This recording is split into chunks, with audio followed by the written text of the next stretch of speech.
This is Ricardo with the Code 7 Podcast Network, and it is Saturday, and that means Open Mic Live. But also, it's like just after 8 o'clock. I usually do this at 9, but we are starting early. Aaron, what's going on? Whoop, whoop. And I'm going to throw um, the promos on here really quick. So stand by for just a moment, and we'll be right back with all of you. At InDigital, we know that public safety professionals hold themselves to a high standard. In fact, standard doesn't do it justice. In over 25 years working alongside you, carrying millions of calls over our IP networks, your dedication has inspired us. That's why our ESI Net goes beyond industry standards, not only i3 compliant, but designed to adapt to future development for a network you can count on when it matters most. Learn more at indigital.net. August 24th, 2016, the I Am 901 movement is born. One of my personal stories set the tone for this movement. What started out as a way to raise awareness for the reclassification issue for dispatchers quickly turned into peer support. 911 professionals from all over the world were sharing their stories.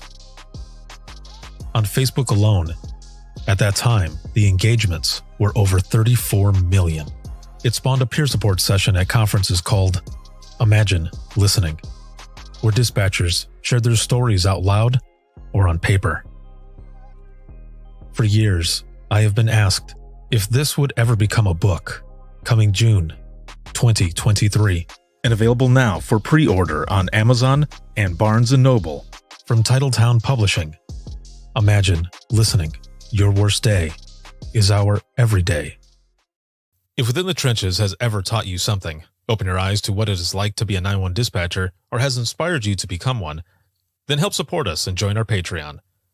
Get exclusive bonus content, one-of-a-kind swag, discounts on merchandise, ad-free early access to new episodes, and much more. To join, please visit patreon.com/WTT podcast. And if you're an industry partner, we have something for you as well. And now, for the show. This is Jordan, and you're listening to the Code 7 Podcast Network.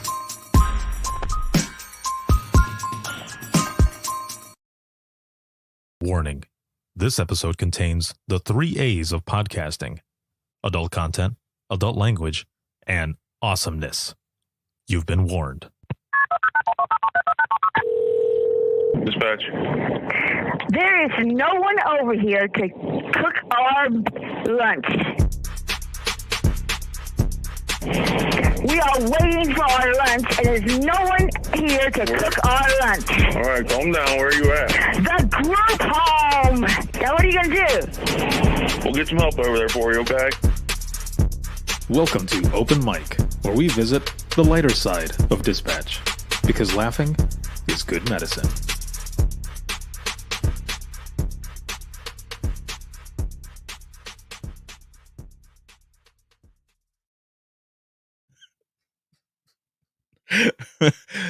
And we're back from the promos. Oh man. Hello all. Welcome back to Open Mic Live.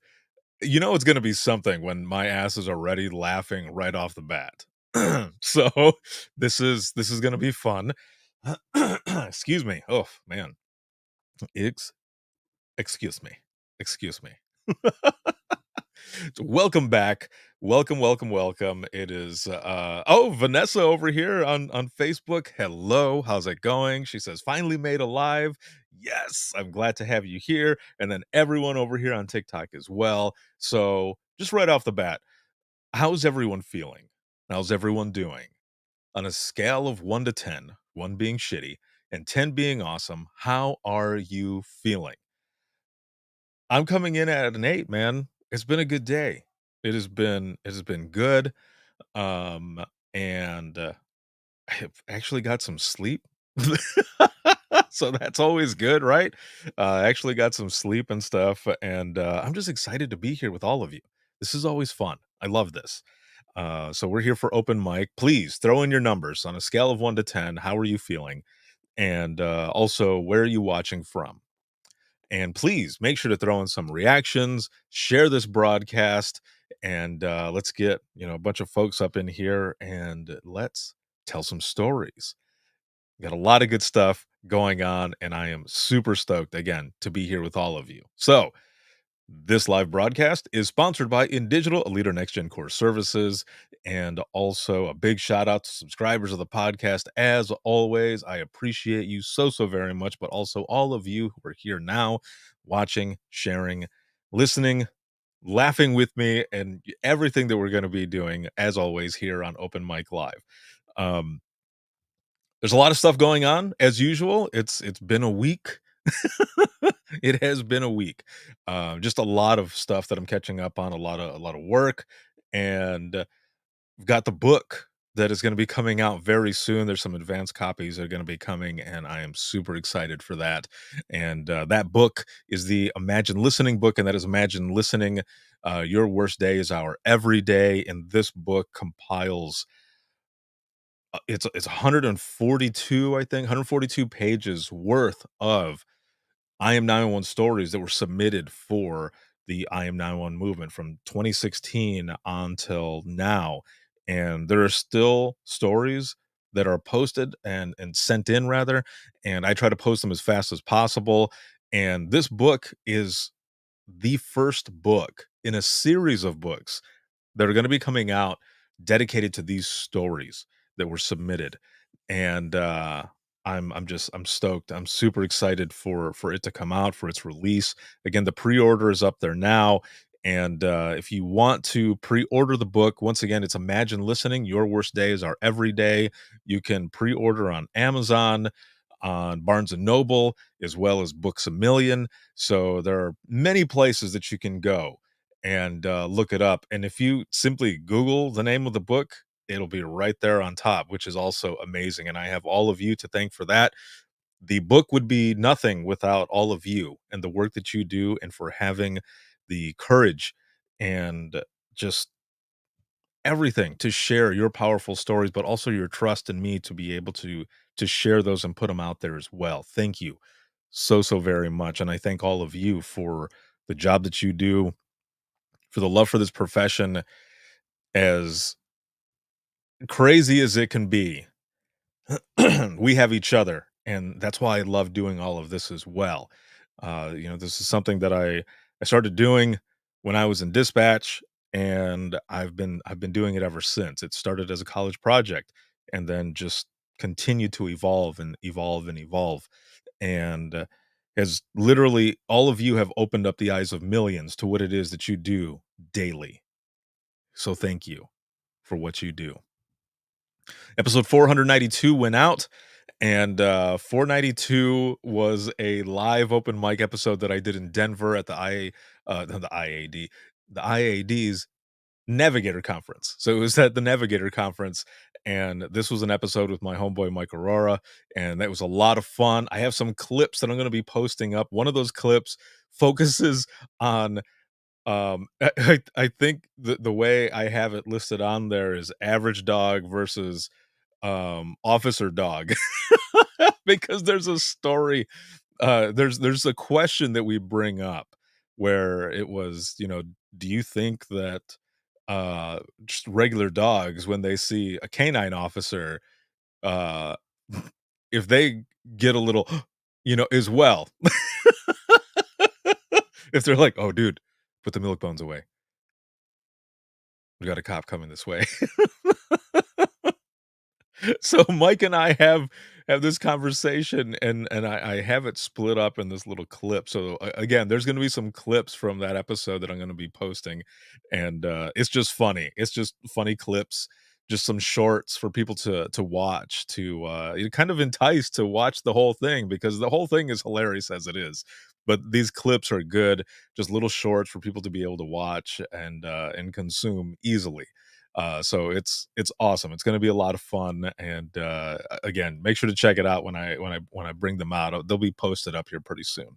But also on YouTube, these shorts are like really picking up, and people are watching them, and a lot of people that are not in public safety as well.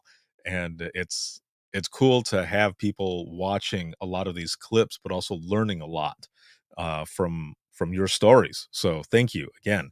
Um, Episode 493 is going to be coming out here next week. It's already out there for subscribers of the podcast.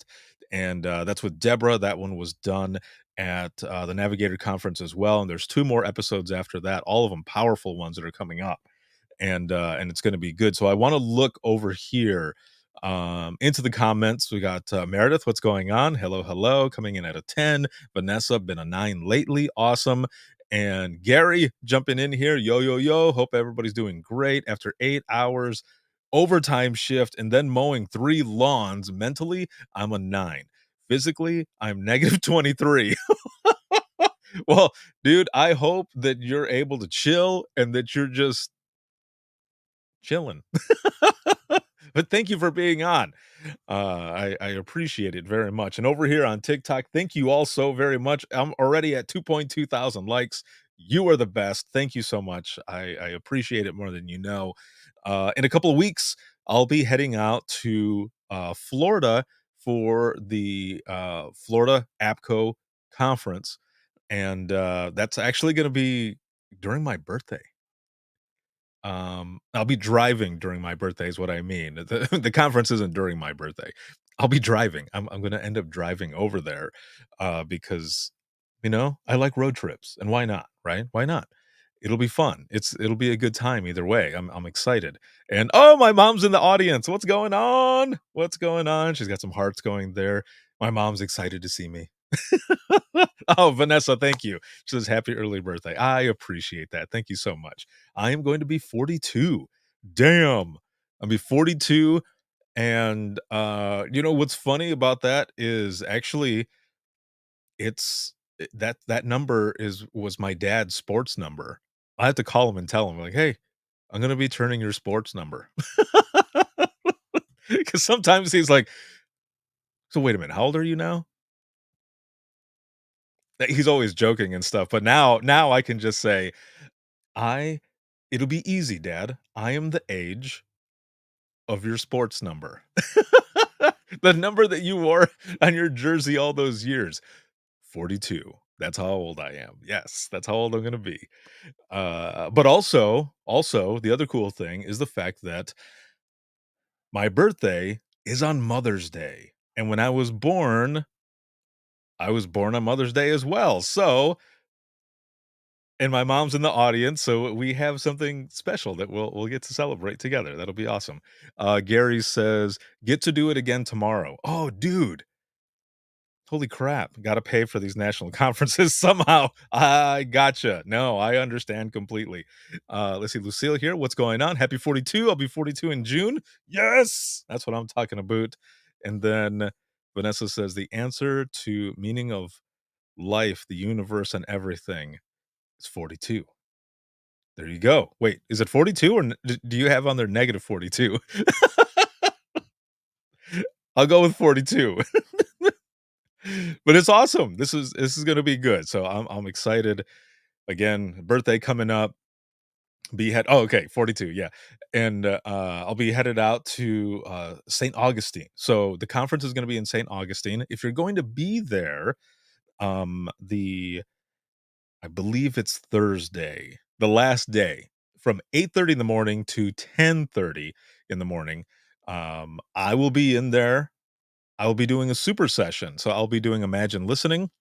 And I like to start it out the first hour. What I do is I kind of tell my story a little bit, because what I want is I always want attendees of my Imagine Listening session to feel comfortable with what we're doing. In order to do that, I share a bit about myself and I share some of my hard calls. I also share my saves, right?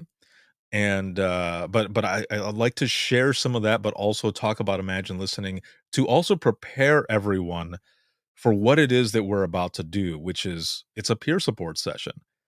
And that hour long, the first 30 minutes of that second hour will be Imagine Listening, where we share some of those harder stories. Now, people can share saves too, and you can either say it out loud, which a lot of people do. It takes only one. It takes the first person to do it, and then a bunch of people want to do it as well, which I love. We've got that support in there, in that room, people who know exactly what it is that you're going through, and we can relate. And a lot of times people think, "Man, I thought I was the only one. I felt alone." But you're not alone. We're in this together. And that's how all of this works. And I love that we're able to connect because you're able to see that and feel it and to talk about these things. So it's a good thing. So that's what we'll be doing for those first 30 minutes, but also people get a chance to write it down. So if they don't want to say it out loud, they can write it down. And then I make sure that it is put into the episode that ends up going out on the podcast. Again, this is all um, anonymous. And if anybody happens to slip with a name or an agency or anything like that, I edit all of that out because that's the last thing I want. I don't want people um, feeling like they can't speak freely, and I want them to be able to share. Um, and it's always powerful. It's hard to explain what it's like, but it's super powerful. And if any of you have ever been in there, please in the comments, throw in there, what it's been like for you.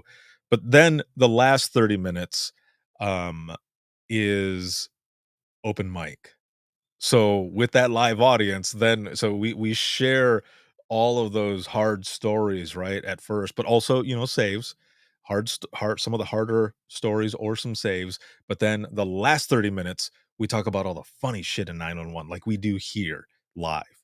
But we do it in a closed setting in a room with the entire live audience, and it takes one one for all of those, more stories to come out, but what I also mean too is that it takes one story to send them all downhill. And that's when you hear some real funny shit and you're like, "Oh, did that really happen?"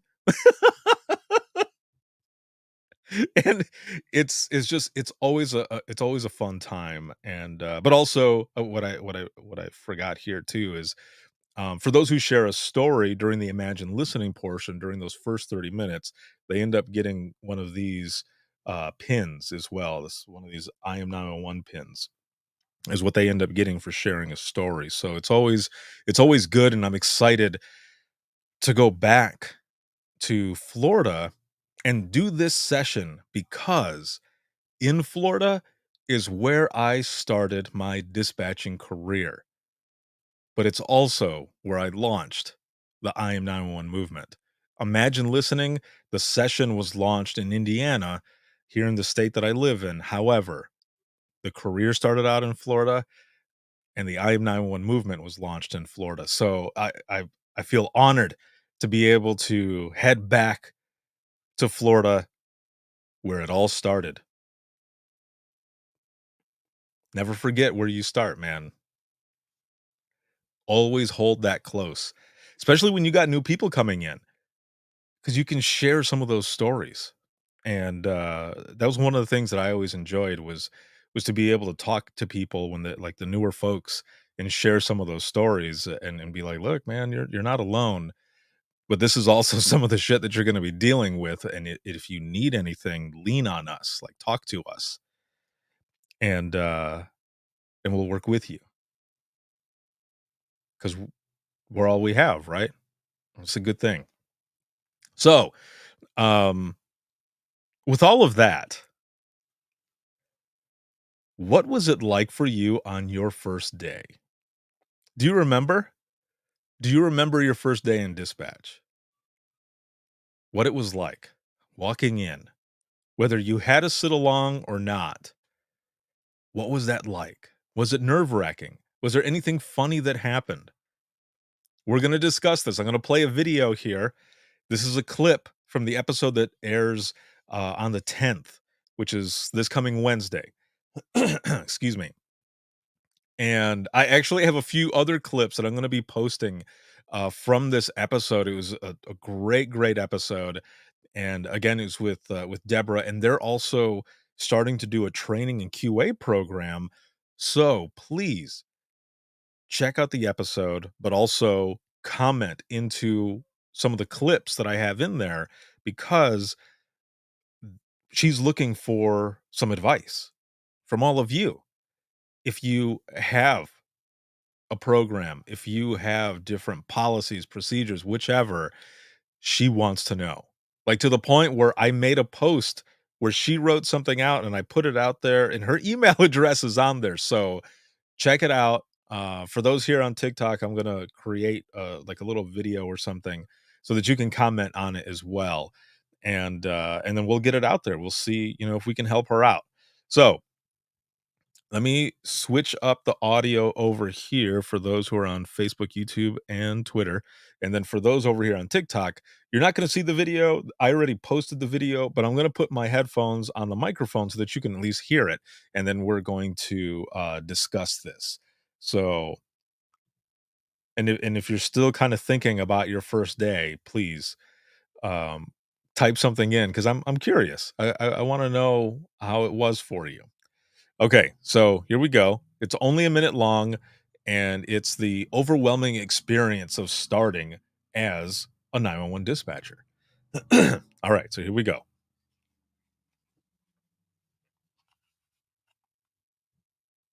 I remember walking in and 6 monitors. We were in a different station, an older, smaller, kind of hole in the wall dispatch. So it was intimidating, but not as much as it would be today. Now our dispatch center looks like Star Trek. You know what I mean? Like shit. it's scary.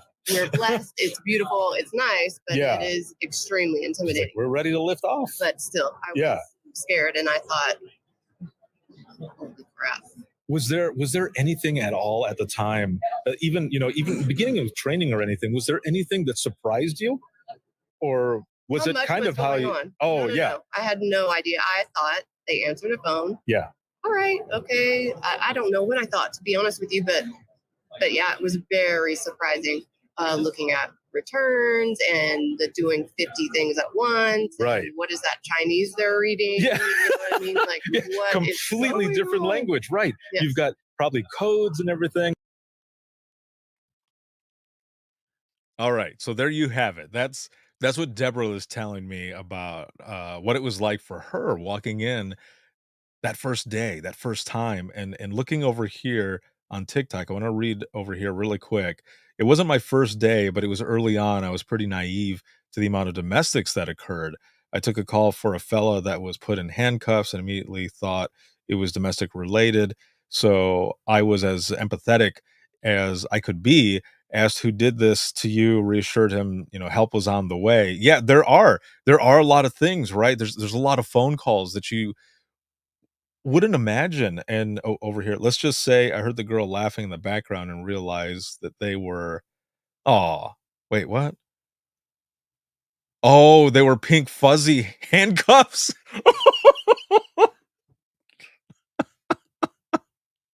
Oh no. Oh, okay. So there's a thing right there. Sometimes, no matter what stage of work, that you have. Oh, Aaron over here says, I was so embarrassed. I probably would have been a little bit too, right? So sometimes you get phone calls, and early on, you're focused. I mean, you're always focused, right? But in the beginning, like you are trying to just think and do everything, and everything sounds like it could be a fight or a domestic, as you said, or something like that. And then it turns out to be something like that where they were just fulfilling a kink. They were just having fun. Um, uh, let's see. I was so hyper focused, I lost sight of the big picture. It happens, right? It definitely happens. Over here on StreamYard, it says, "My first day, my boss at the time told me about the dispatcher training tool, a large ball peen hammer." Oh, holy crap. So that sounds like something from kind of the older guard, right? From years ago, some of it kind of coming up. The culture is changing. Not a lot of people have uh, seasoned responses like that. Um, but there are some places that do. I'm sure of it. There are. Like for me, a couple trainers, like they would jokingly say, like if we were writing down notes too much, because you have to remember everything, you have to type, you have to type, type, type, type, type. And if you're writing notes, especially in emergency or whatever, the time, right? You're taking up time because you need to be typing in as well so that everybody can see it, the officer's going out there, whichever. The threat, again, jokingly, the threat was a ruler. Like, it's like, if I see you typing, I'm gonna get the ruler out. And I would laugh, and I was like, "Okay, whatever." And they'd be like, "Oh, I'm just playing." And then give a look, I'm like, "Are you playing?" And then they would laugh again. So as like you heard there, Deborah's talking about how, she went in. It was intimidating, but not the way it looks now. So now, as she said, it looks like Star Trek. And for me, that first night going in, I didn't know what to expect. And I don't think anybody does, right? Nobody really knows what to expect unless, you've kind of had a sit along already, right? Or um and even with a sit along, man, like you kind of know what could happen, but it's 911. Anything can happen in 911, and you just don't know. And I think that's one of the things that draws a lot of us to it as well. It's Of course it's the helping, right? It's the service, helping people out. But it's also the fact that you don't know what's going to happen. Every day is different. The incident types might be the same, but the situation in those incident types, it's always different. And that's one of those things. So I didn't have any experience or anything coming into it. My first night it was the same day that I found out that I got the job.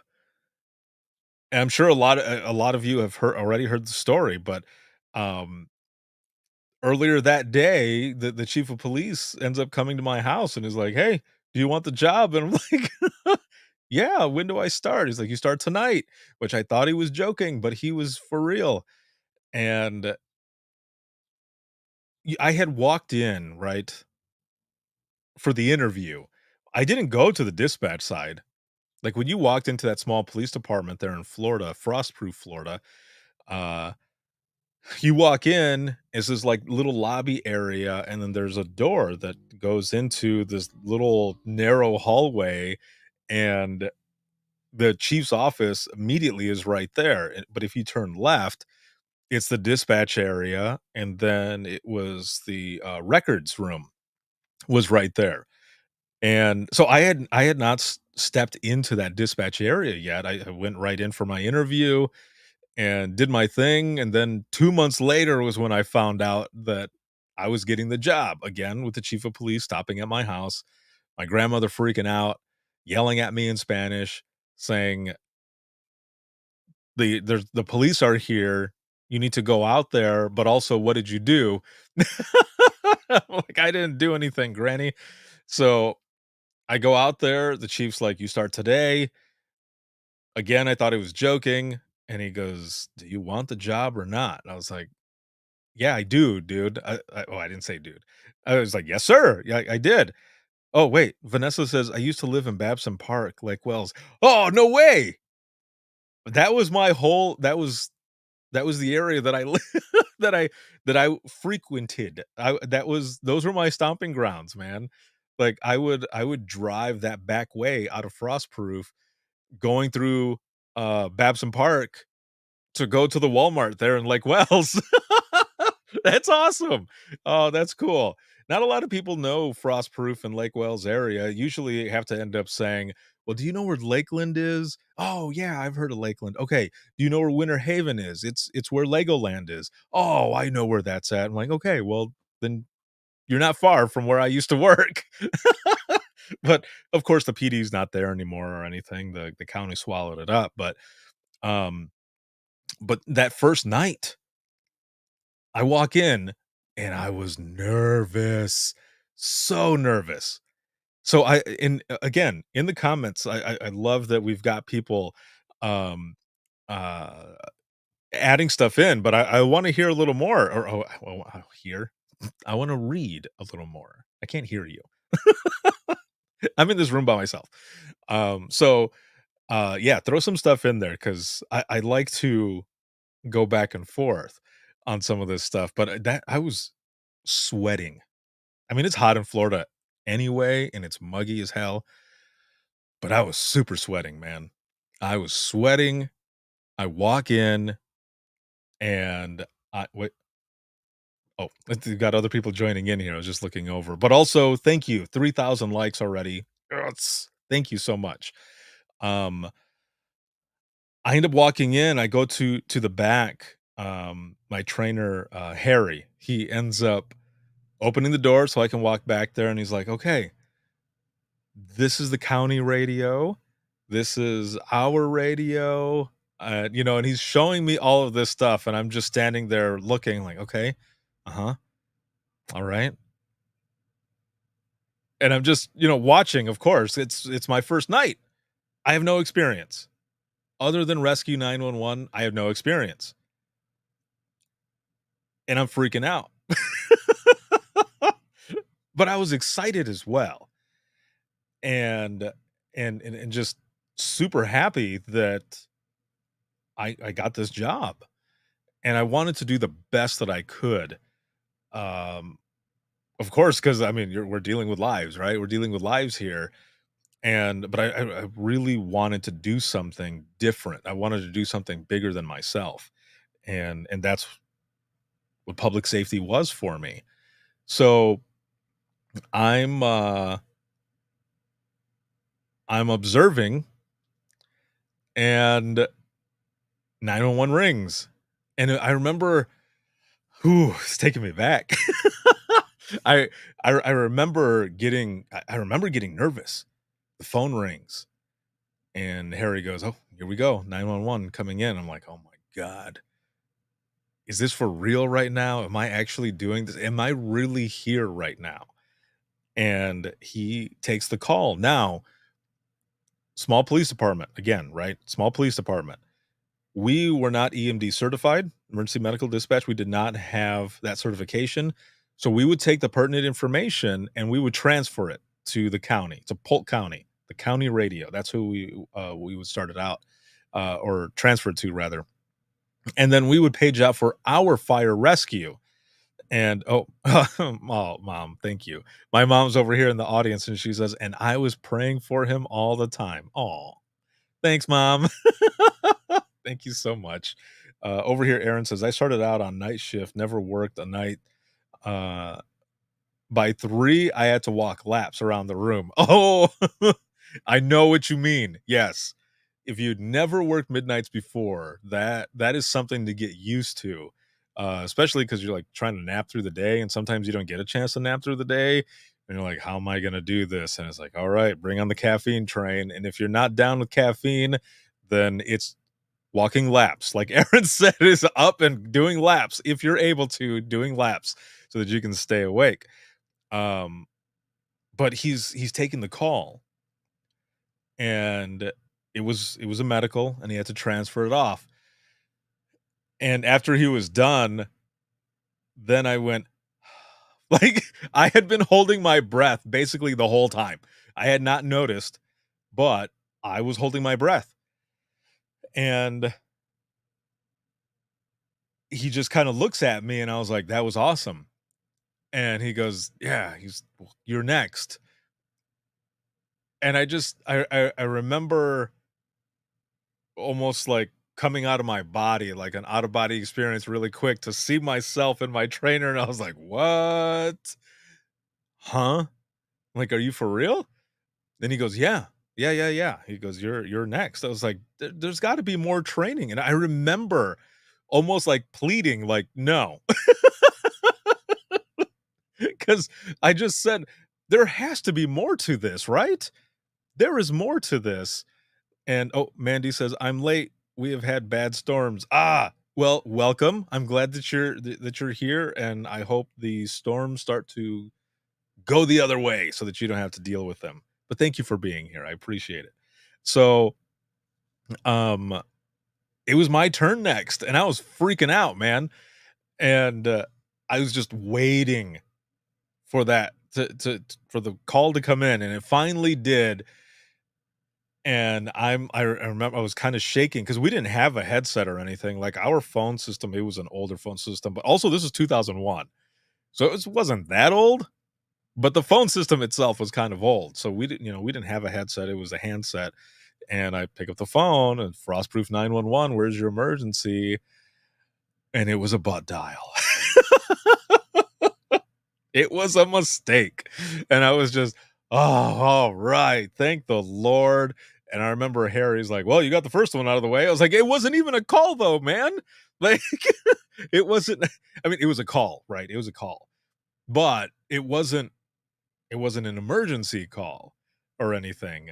And that, oh man, that was something else. But I was freaking out. Like that was my first day ever in dispatch.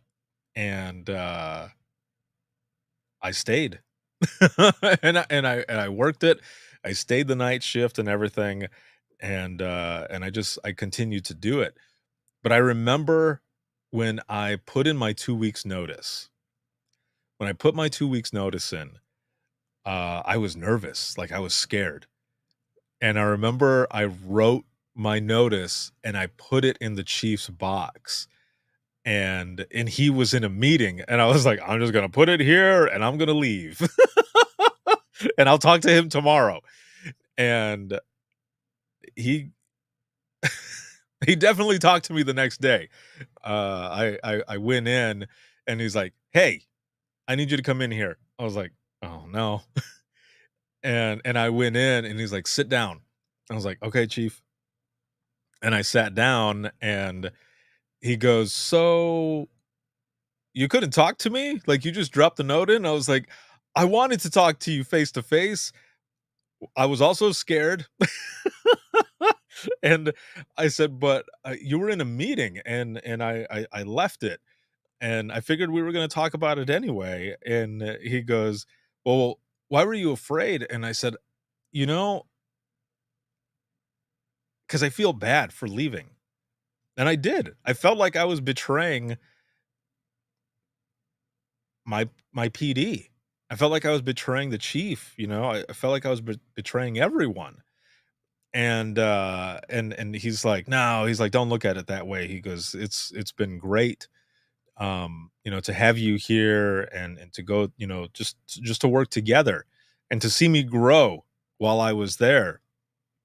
And I remember I was holding back my emotions, man, because oh man, I didn't want to leave, but I left because I moved back to my home state. I moved back to Southwest Michigan because I wanted to see my older son, and I was starting to work on a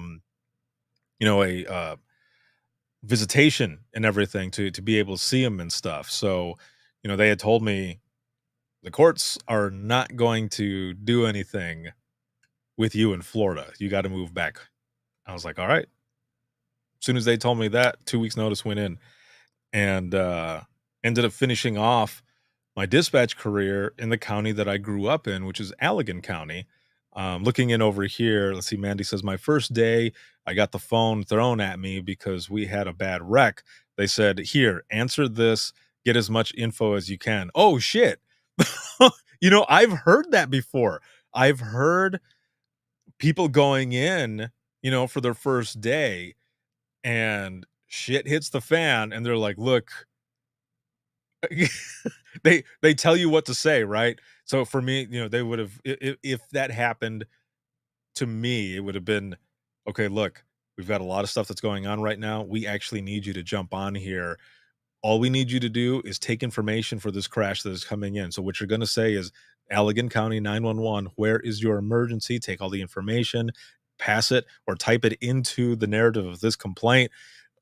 or just write it down because, of course, I don't know how to use the CAD system. And wait a minute. Vanessa says here, are you kidding me? My husband grew up in Plainwell, Michigan. What? Okay. This is a super small world because I grew up in the city of Fenville, which is on the west side of Allegan County. Yeah. Yeah. And I dispatched in Allegan County, the county that I grew up in, and we dispatched for Plainwell. Holy shit, that is crazy. Oh, man. Small world. Holy hell. Very small world. So, oh, Mandy said, I had never even seen an Iowan system before. So, needless to say, I felt thrown under the bus. I would have felt the same way. Yeah, definitely. If I went in for my first day not knowing anything, like if someone was like, just type it in CAD, I would have said, CAD? Like, what? But the good thing, at least for me, was coming into the central dispatch, I had almost 4 years of experience already. So I knew what a CAD system was and all. But had it been the other way around, yeah, I would not have known. I would have been like you. I would have thought, they're just throwing me into this shit. Like, I don't even know what to do. And then, okay, so Mandy, what was that like then? Like, I mean, I know you said you felt like you were thrown under the bus, but how nerve-wracking was it? It had to it had to have been crazy. I can't even imagine. Because there's so much stuff you have to learn, right? And you're taking phone calls, and sometimes when you're getting ready to take phone calls, you don't know what questions to ask. So then you probably, if you're working with a team, you're listening to some of the questions that they're asking. So you're able, you're kind of able to pick it up, right?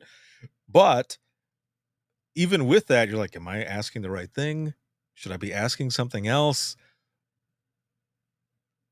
Shit.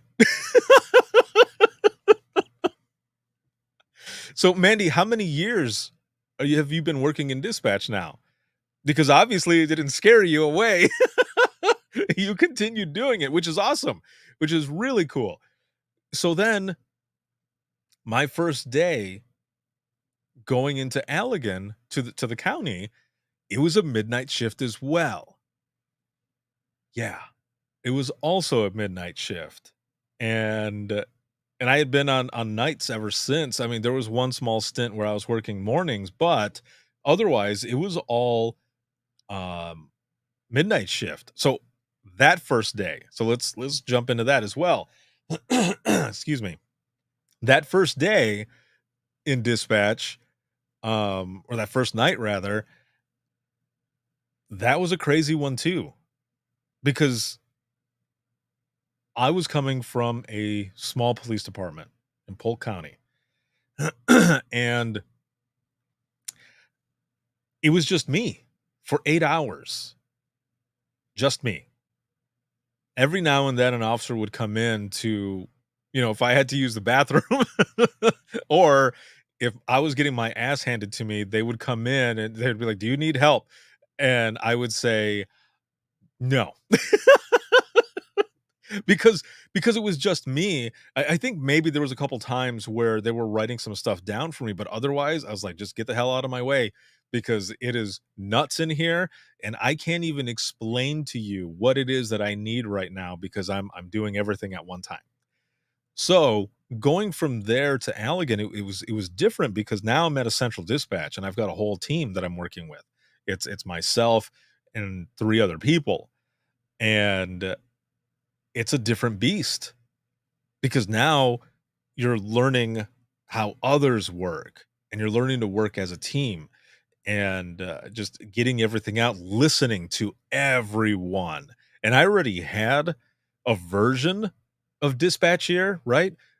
But it was perfected working in central dispatch, because now I'm listening to the entire environment through the phone, what's going on that end, especially if it's an open line, right? You got to listen to everything that's going on there, but also with my other ear, listening to everything that's going on in the room. Police fire radio, EMS radio, partners, officer on the radio asking a question and me yelling it out as I'm typing it because it's faster, right? So everything is maximized. It's heightened. Vanessa says, what year was this in Allegan? So I was in Allegan working in Allegan 2005, I believe it was. Yeah, 2005 through 2013. That's when I was there. And then after that, I was living in Zeeland. I was working for a 911 solutions company on the private side out of here in Indiana, and I was doing that. So I was living in Zeeland at that time. But 2005 to 2013, that was my time there in Allegan. So that's, oh man, it's such a small world. But again, so I go in that first night and I see the team. Now, when I had done my interviews, I walked through dispatch. So, I didn't do a sit along though, but I walked through dispatch and I saw what everybody was doing. And I remember walking in and thinking, damn, am I going to be able to do this? Because I'm seeing everyone doing all of this stuff like it's nothing. Just going. And it's blowing my mind because I only had a couple monitors at the PD, but now at Central Dispatch, I have got 5, something like that, monitors, a couple of keyboards. You got the phone system, you got the mapping system, and everything is just nuts. And at that time, we didn't have Pro QA or anything for our EMD, but I did have my emergency medical dispatch certification at that time when I started over there. And I ended up having cards. So we had the cards, the flip cards for that, which I still remember the pre-arrival instructions, which is crazy to think. That shit doesn't go away. But that first night I walk in and there wasn't a lot going on, or at least it seemed that way, but it started to pick up. So I went in from a 1A to 5A shift. It was just a 4-hour shift. I go in and I sit down with my trainer, and that first call, man, that first call was something else. I won't go into the detail of it because it was kind of a harder call. No one had passed away or anything like that, but it was a harder call. But I remember my trainer kind of looking at me, kind of giving me a look like, I don't know if he's going to stay. And when the call was over, because, I'm listening on the umbilical cord. When the call was over and stuff, she looks at me and she goes, "Are you okay? Are you okay after hearing that?" And I said, "Yeah." I said, "I've got experience." I said, I've taken calls. I said, "So yeah, no, I'm okay." And I was okay. But it was crazy because she didn't think that I was all right. Like she thought I was gonna split. But nope, I was there for it. I was like, I'm here and I want to do this. So let's continue.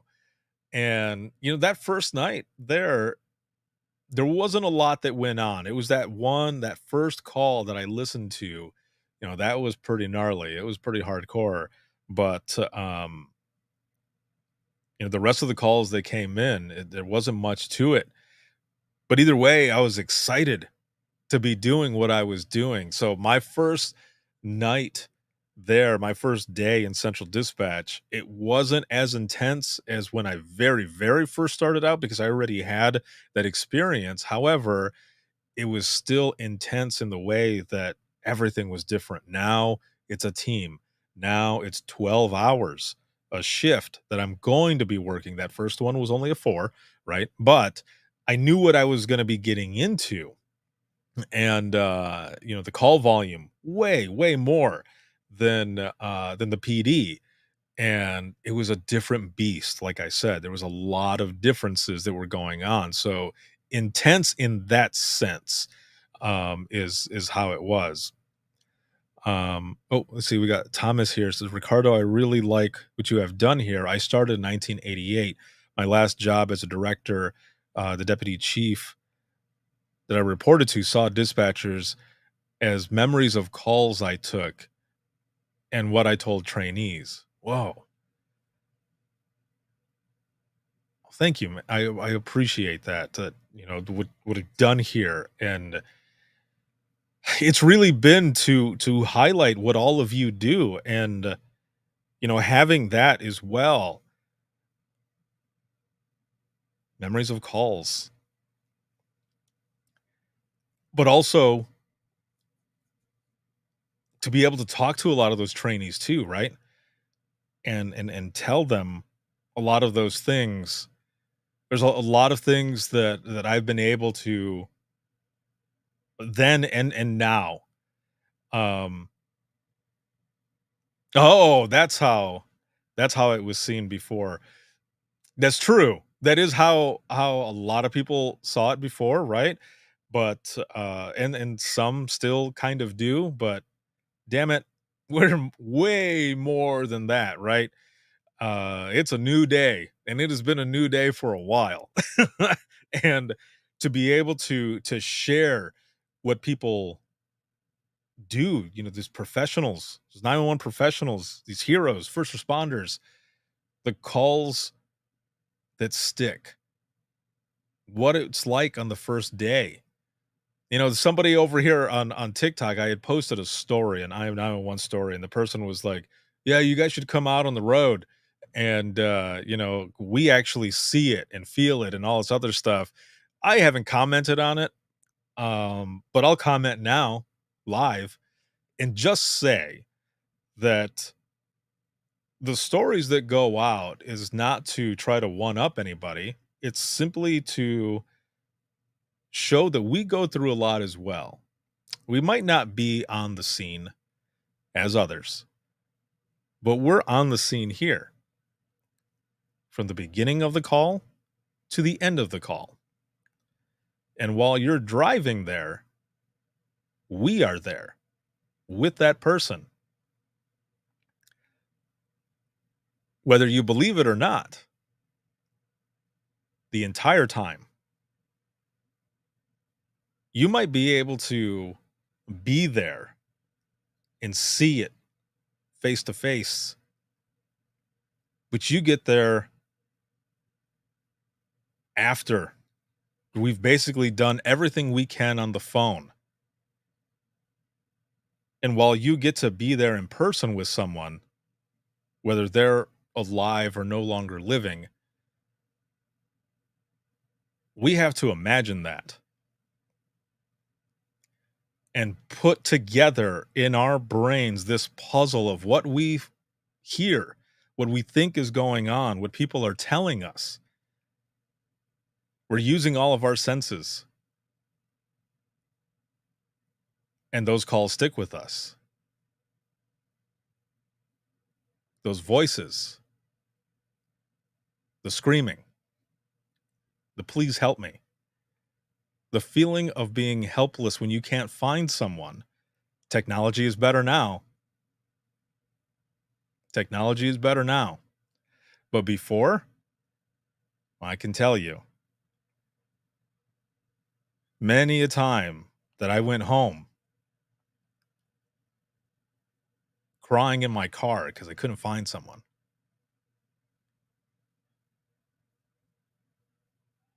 Well, there's nothing that you can do. And we hold that in sometimes.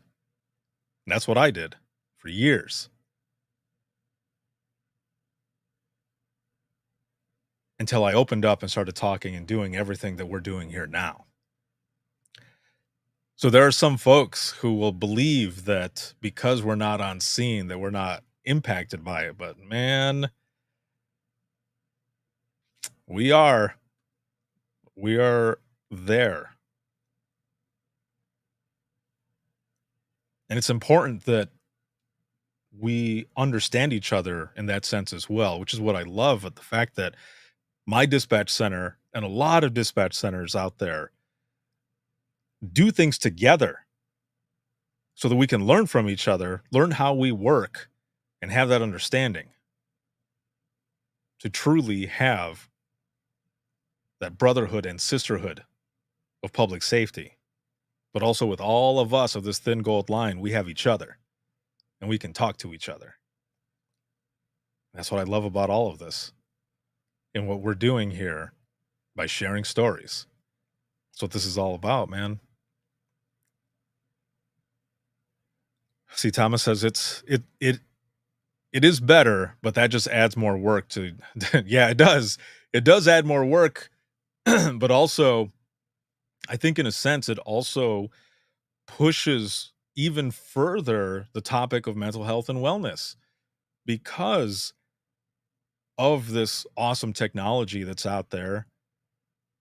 There are also other factors that we have to think about, right? There's more variables on technology, video to 911, text to 911, pictures, video, all of it. Now, the good thing is that a lot of the technology here, it's got a blurred feature. And if you're able to turn it on and off, which is good, but, and because you might be able to see some of the stuff, it could help with closure. That's a big thing, right? But also what I'm getting at is because of these technologies and the added pressure, the added just things that you're going to end up seeing, not just hearing, I think it also escalates that push for more training or just more of the mental health and wellness aspect of it to look at it even more so. So that part I'm happy about. It is really good. But also just the fact that we're finally talking and people are opening up and just reaching out. And if you're watching this and you're going through some time, man, reach out. Please reach out.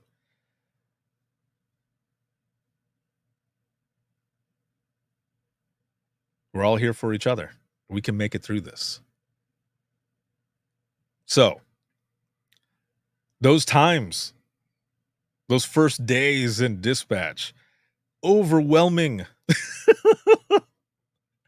But also, as we were talking in the beginning, getting used to working night shift.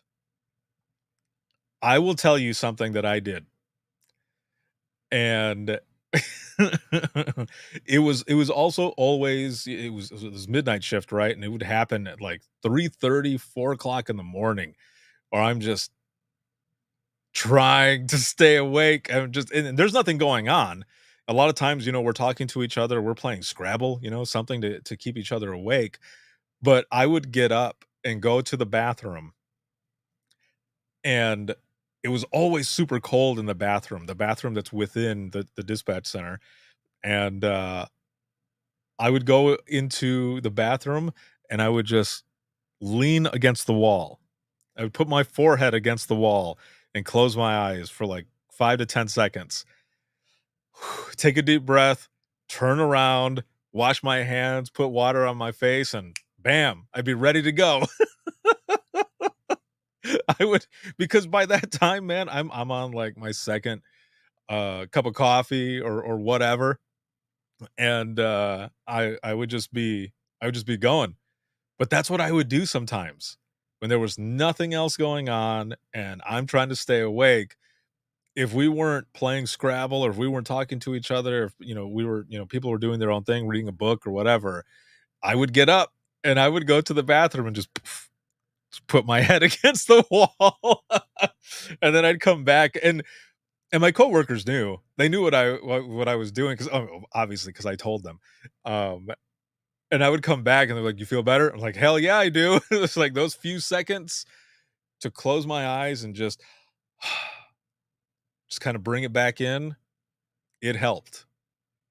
I don't know what any of you do to try to stay awake sometimes, but that's what I did. And it was always good. It was always good. Enjoyed it. So, from now going from we talked about what it was like that first day. And I like this. We'll talk about more of this during open mic, sharing some of those funny 901 stories, but also kind of reflecting on our time, what it was like when you first started out, other things, what was just any of it, because of this conversation and other people listening, they also feel like they're not alone. Sometimes people feel that way. Am I the only one who feels like this? No, you're not. And that's a good thing. And we can talk about this. That's why I love doing this. That's why I love doing open mic. So to finish off today's episode, because we just hit the hour, and there is if you didn't know this, I'm a pro wrestling fan. And as dorky or nerdy as that might sound, I used to watch pro wrestling with my grandmothers a lot. And it takes me back. When I watch it now with my kids, it takes me back to those times when I was with my grandmothers. And I'll tell you this story really quick before I get to this other thing that I want to kind of go into the wrap up with.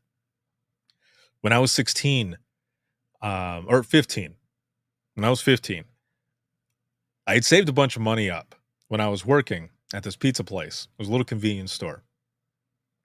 And I saved money for tickets for everyone to go to a live wrestling event in Grand Rapids, Michigan at the Van Andel Arena. But I couldn't get the day off. So one of my cousins ended up going in my place. So this is like 95 or something, 96, something like that. And it was WCW's World Championship Wrestling. I had saved up money again and bought tickets for the whole family, going back to the Van Andel Arena in Grand Rapids, Michigan for WCW. But this one was actually a televised event. It was going to be on TNT. And we were sitting up at the top. Excuse me. But in the spot that we were at, we could look right down to the ring, and it was a perfect view for us.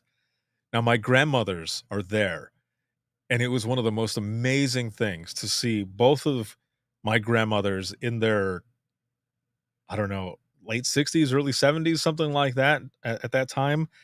And we're sitting right where this railing is. Like, you could fall over it.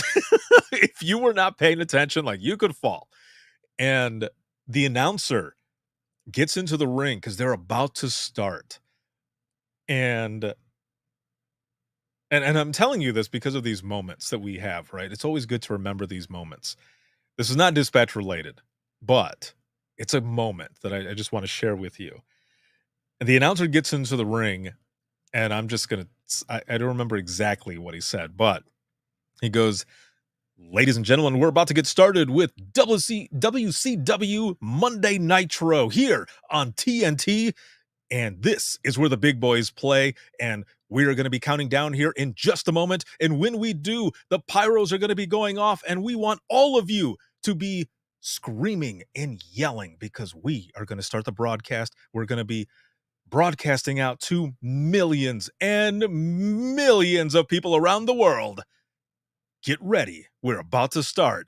And he starts counting down, and everybody is freaking out. And then poof, poof, poof, everything starts going. The pyros are going off, and my grandmothers jump up off their seats, and my dad has to pull them both back because they're literally hanging over the railing because they are so excited.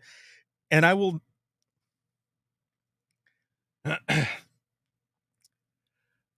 never forget that. So when I watch now with my kids, it takes me back to that time. Now get this. About 6 months ago, I went to an event, Grand Rapids, Michigan, at the Van Andel Arena. And I am sitting front row, ringside, in this corner, the sweet spot where the cameras are, where the wrestlers are coming down. I've got video of this. And there was a moment where I'm sitting there And I could see directly up where we were sitting all of those years ago. It was a very cool moment. Felt like they were there with me. It was awesome. So I was mentioning that because I went live early so that I could watch this pay-per-view with my kids here in a little bit. And I just wanted to share that moment with you. It was an awesome one.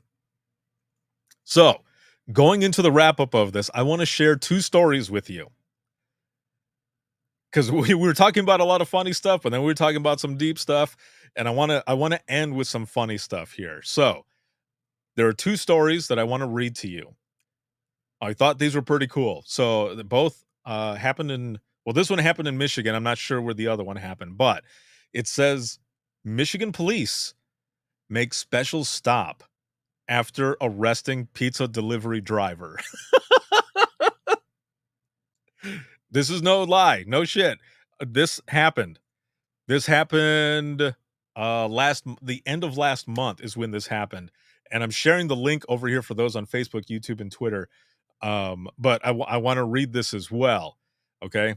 It says a Grand Ledge police officer and his trusty canine named Thor, very cool name, took community safety to the next level last weekend by conducting a unique pizza delivery operation immediately after an arrest. According to a Facebook post shared by the Grand Ledge Police Department, the delivery driver was pulled over and arrested for outstanding warrants as pizzas sat ready to eat in the back seat. After arresting the delivery driver, the officer and Thor took it upon themselves to complete the delivery and bring the pizza safely to the people who ordered it. How awesome is that? Seriously, very cool of the officer to end up dropping it off. So it goes on to say, on Saturday, Officer Devereaux and Canine Thor initiated a traffic stop leading into Arcadian Apartments. The driver was completing a dinner delivery for a popular food delivery service. Our officer quickly called for additional assistance upon discovering the driver had warrants and would not be able to continue driving. Officer Devereaux and Thor took the initiative to complete the delivery themselves. And so the police department ended up posting about this and said, you know, the same thing that I had read already, but it said, "We heard the pizza was still warm. Thank you for making sure our residents did not miss dinner this weekend." Oh, how awesome is that? So they pull this dude over. He's got warrants. He gets arrested. The pizza is still hot and ready to go. So the officer takes it upon himself and delivers the pizza.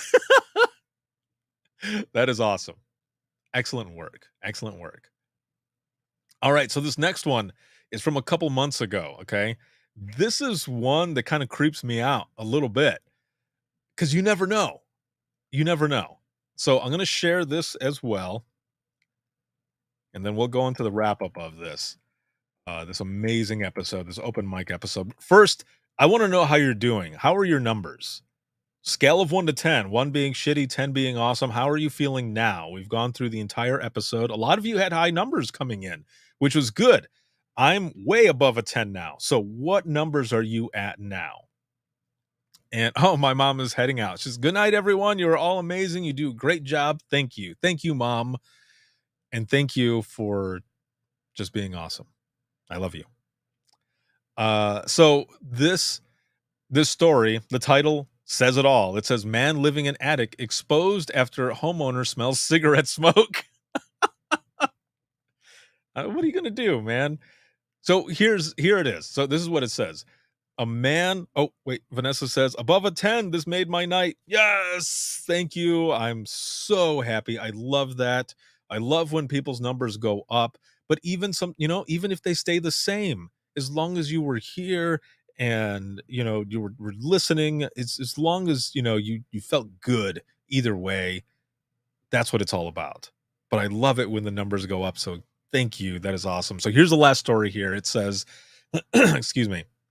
A man illegally living inside a Western Washington home blew his cover, literally, after the homeowner started smelling cigarette smoke in the house. The Mill Creek Police Department responded to reports of theft in the, and then it gives the area here, on the morning of Sunday. So this was back in March. According to a statement posted to Facebook, when officers arrived at the home, they found signs of someone living in the upstairs loft of the residence. The homeowner said he noticed something was off after smelling cigarette smoke wafting in the house. Authorities concluded the suspect broke into the home and started living there. They also said the homeowner's passport, wallet, over $3,000, and more went missing too. Dude. The suspect wasn't there at the time, but cops removed a makeshift bed, drug paraphernalia, and half-eaten something. It doesn't say. It just says half-eaten from the loft. So officers also warned the homeowner the suspect may return, and their predictions paid off. So it continues to say, on Tuesday, March 22nd, the victim returned home to find he was locked out from the inside. Officers were called to the house again and found a 24-year-old inside the dwelling along with the belongings he allegedly stole, according to police. He was also arrested for drugs that he was in possession of, and so the person was booked in for second-degree theft, residential burglary, and knowingly possessing drugs, basically is what it was. Reporters said a judge set the bail at $25,000. So they retrieved all of the stolen belongings except for $30. But that person was hiding, was in the house that whole time. Like, dude, like I said, that's creepy shit. Because if you Google a story like this, there will be one that pops up. I guarantee you, there will be one that pops up where there was like a secret passage in this person's house, and like candy and like a bunch of other stuff was being taken. And they found like the bed and everything where this person had been staying, and they ended up catching the person. But dude, that's creepy. That is creepy. So this person was jonesing, decided to spark up the smoke, and bam, arrested. Oh, geez. What are you going to do? Crazy shit. Thank you, all of you, for joining me tonight. Thank you so very much. This has been so much fun, and just talking with you. Laughing is good medicine, but also so is conversation. And that's why I love doing all of this with you. The open mic, sharing stories, excuse me, the Imagine Listening sessions, the podcast, everything that I've been doing since the beginning. I love doing this with all of you. And I wouldn't be able to do all of this if it wasn't for all of you and the work that you do, but also sharing your stories, but having that trust in me to share and put them out there as well. So thank you, all of you. This live broadcast has been sponsored by InDigital, Leader Next Gen Core Services. And if you have any questions, comments, if you ever want to be a guest on the flagship show, or if you're an industry partner out there who's looking to sponsor the podcast or anything like that, hit me up, WTTpodcast@gmail.com. Once again, that is WTTpodcast@gmail.com. You can follow us on Twitter. You can like us on Facebook. You can become a subscriber of the podcast, whether it be on Patreon or Facebook or over here on TikTok. And in order to find all of that information, you can do so by simply going to links.co/WTT podcast. Once again, that is links, and that's with two I's. links.co/WTT podcast. You'll find all of my social media there, where you can pre-order the Imagine Listening book, where you can listen to the latest episode, where you can become a subscriber of the podcast. excuse me, where you can find the merch, all of the merchandise that you can see there. I screen print. I do all the t-shirts and everything. You can find all of that there, and hit me up. This can be seen on TikTok as well as Facebook, YouTube, and Twitter. And again, I've got a lot of clips from different episodes that are going to be coming out, and so make sure to check those out. They're a lot of fun. Some good consumable snippets that you can see that will lead to the entire episode. So make sure to check those out as they come up, as they are available, and then you can listen to the flagship show 24/7 on Apple Podcasts, iHeartRadio, Spotify, your favorite podcasting app, and withinthetrenches.net. Have a good one, everyone. Love you all, and I will see you in the next one. See you later.